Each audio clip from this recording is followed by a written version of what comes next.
So let's talk about companion planting then. We're obviously all very aware these days that the use of pesticides and herbicides is in decline. It's not something that we want in our gardens and around our food and our children.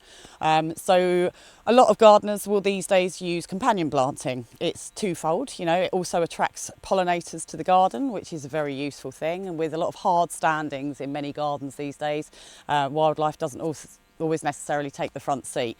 So in this bed we've got some things to attract pollinators, but also we use them as sacrificial plants. We've got some nasturtiums, so you can companion plant these around your valuable crops, and what they do is they attract the snails and the slugs and the other pests and bugs, and they will go for these first, and hopefully the theory behind it is that they then leave your beautiful tomato plants alone.